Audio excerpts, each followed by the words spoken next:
Rampage, Chapter 1.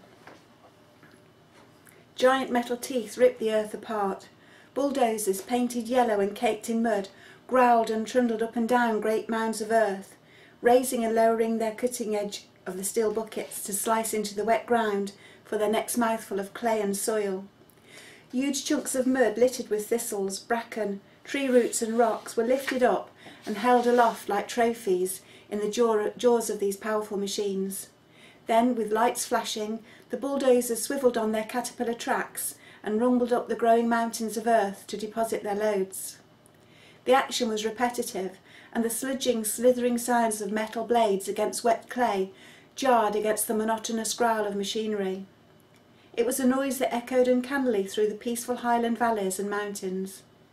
The landscape was changing, but just a couple of kilometres or so away from this turmoil, the majestic Endrith Mountain stood as solid as ever. Endrith Valley, nicknamed the Valley of Shadows, was to remain intact, but the tiny roads and lanes nearby were undergoing a fierce transformation. Construction of the Endrith bypass was well underway. The new dual carriageway would make driving to the northernmost tips of Scotland easier and swifter. But conservationists had warned that Endrith Valley must not be spoiled. The lochs and forests were beauty spots, and the valley was steeped in history. The new road would eventually be good for the area, but for now it was a mess of noise and turmoil. The late October drizzle deepened the colours of the clay as the heavy machinery ploughed through it.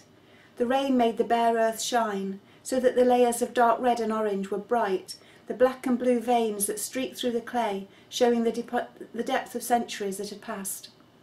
Overhead the grey sky was heavy. Mist and cloud shrouded the mountains, and the air was thick with the smells of diesel oil and mud. Workmen in sturdy oilskin coats, hard hats and boots slithered in the puddles. Some held walkie-talkie radios to make themselves heard above the chaos. Andy Flintstock sat high up in the cabin of his bulldozer, expertly working the hydraulic controls, as he forged ahead with the new road.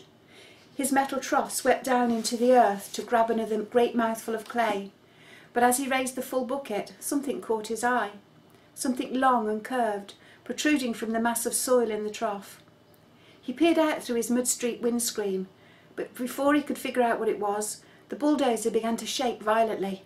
What the... He gripped his seat and braced himself, trying desperately not to be thrown about like a rag doll, but it was impossible. He was jerked roughly one way and then the other, as the massive earth-moving machine shook uncontrollably. Instinctively he turned off the ignition, stopping the engine and the hydraulics, but the violent shaking went on.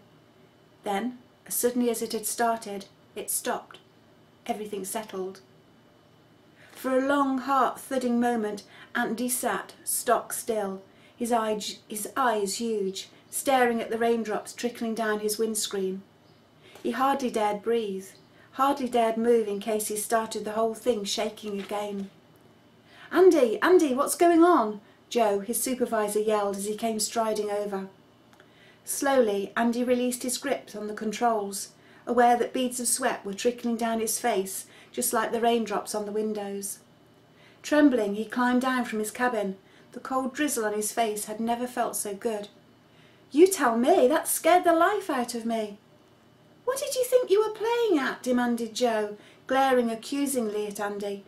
"The thing almost toppled sideways." Andy looked flabbergasted. "I didn't make it do anything. The whole thing just started shaking. Must have been an earth tremor or something." "Well, I didn't feel anything," Joe said, frowning.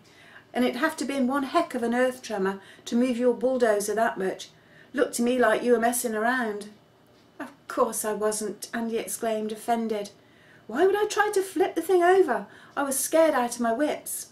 Joe raised his eyebrows, as if he wasn't sure what to believe. Then he strode over to the bulldozer's trough. "And what's this you've dug up?" "I don't know. I was trying to get a look at it when everything went crazy," Andy grumbled, following Joe to the front of the bulldozer. He had to stand on tiptoes to see into the huge mechanical bucket, where the weird object was sticking out of the scooped-up mud. It was long and curved and blackened with age. Andy reached in and scraped away some of the slimy clay that clung to it. For a moment he forgot the shock of the tremor, or whatever it was. as curiosity over this thing took its place. "It's a bone, I'd say," murmured Joe. "An ancient old bone." Andy shuddered as he felt the chill of it against his skin. "It's huge," he whispered. "Do you think it's a dinosaur bone?" Joe didn't answer. He was peering down into the hole in the ground left by the bulldozer's scoop. Looking back at Andy, he quietly said, "Well, wherever it is, there's another one."